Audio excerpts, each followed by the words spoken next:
Hello everyone. This is the second time I'm making this video just because I had some technical difficulties with the last one, and hopefully I won't have any more technical difficulties. Um, but anyway, I kind of just want to show you my field day setup, how I run field day here. Um, so pardon the squeaking in the background. I had to lean forward and whatnot. Currently listening to 80 meters. Um, this is a gentleman down in Indiana.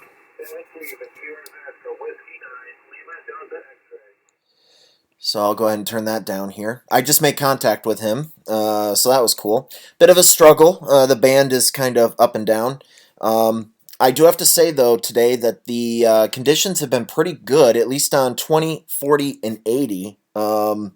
And even though it's just after 2:30 in the morning, Michigan time, um, I should say Eastern time, there's still quite a bit of activity out there on HF, at least, which is really, really cool. And I think I've logged 19 contacts for field days so far, just here at my home station. So I'm really excited about that.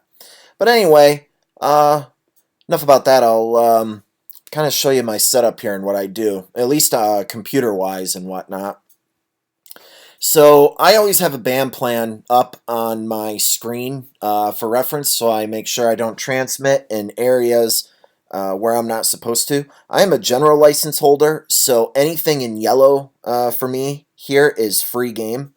Orange and red areas I don't have access to. So for example, on 20 meters here, if I zoom in here, I can't transmit below this frequency right here. Now, I can't, excuse me, technically, well, that's not really a good example. Go with 40 meters, for example. 71, 75. 40 meters is lower sideband, LSB.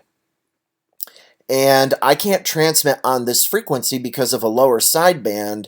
Even though my radio says this frequency, I'll be a few kc off, and I would be outside my license privileges. I would be over here in the orange and red areas, the advanced and extra portion of the band. So when I'm a lower sideband, I can't transmit on this frequency. So I always need to stay above this, just a little bit at least. Then I can start transmitting without bleeding over into areas of the 40 meter band where I'm not supposed to be. Same is true for 80 meters, as you can see here. I can't transmit on 3800 kilohertz or 3.8 megahertz. Can't transmit there and lower because, again, it's lower sideband. So, but up here, for example, on 20 meters, it uses upper sideband. I can transmit on this frequency. I can transmit here because it would push my not my carrier, it would push my audio up here just further into my band. So I can transmit legally on this frequency since it's a upper sideband. I can't transmit here though, and my radio wouldn't let me anyway, because it's locked out after this frequency here, 14.350 megahertz. So I always have a band plan open and whatnot, just so I have references, so I don't accidentally transmit in areas where I'm not supposed to transmit. Extras have this problem too, actually, but it's not so much permission as it is following the band plan.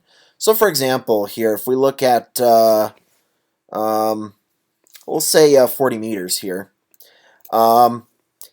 Technically, an extra class licensee should not transmit on 7125 because it's under their audio will be over here and come over into the CW and data portion of the extra band of 40 meters. So they don't want to stay. They don't want to transmit here. They want to transmit a little higher than this. So for them, for extras, it's not so much about privilege as it is about just making sure that they follow the band plan. So that's why I have a band plan open on my computer when I operate Field Day from the home station here.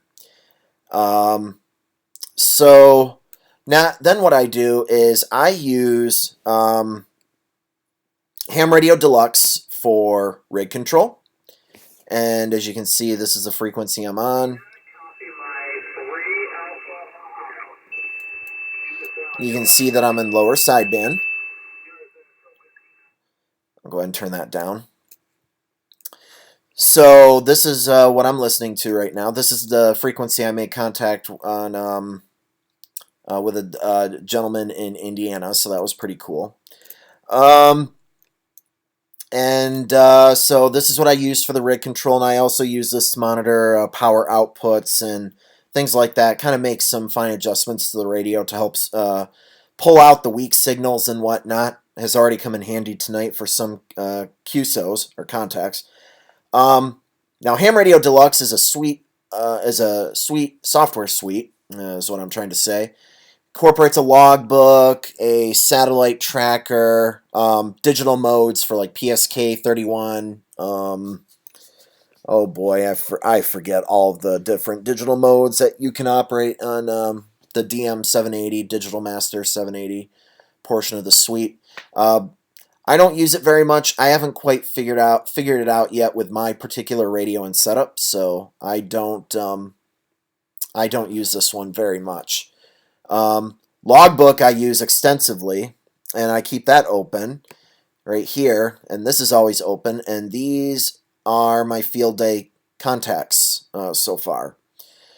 So this is the logbook. Here are just some presets for the radio. I can double click on any of these frequencies and it will take me to the frequency.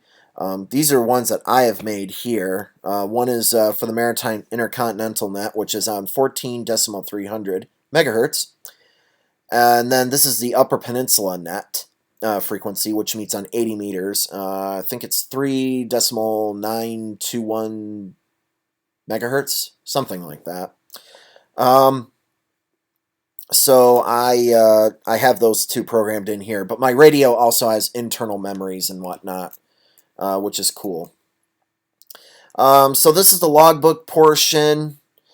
Here you can see the gray line. There's me in the U.S., Michigan. You can see the gray line. There's sunrise right here.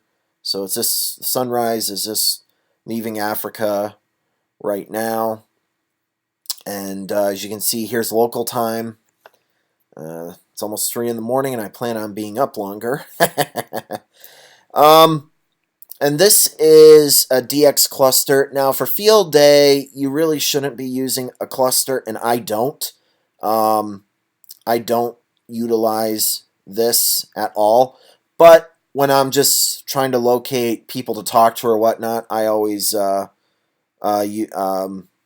like to have this open and whatnot. But for Field Day, I don't use it. I don't reference it, look at it, or anything like that. Yeah, so I don't use it for this.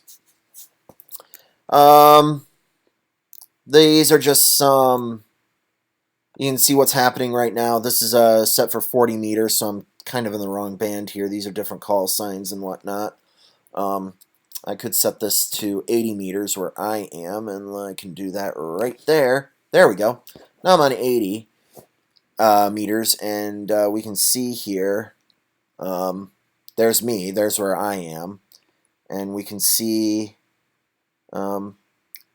what is being heard right now, not necessarily by my radio, but from the what the cluster is hearing. So that's pretty neat. So that's pretty much my Field Day setup and how I run Field Day here at home. And It's a lot of fun, and pardon me if my brain is all over the place. It's almost 3 in the morning and kind of getting tired. In fact, I think I will take a break. I might take a little bit of a nap and come back to the radio at maybe like 4 or 5 in the morning and see who I can talk to, see who's still awake or just waking up. So, should be fun. Anyway, that's about it, guys. I'm going to say 73s, and I'm going to close everything up, and I'm going to kick back, relax, and just enjoy myself for a couple hours, and then I'll get back on the radio and um, see how it goes. 73s all, and have a good field day 2017. Bye for now.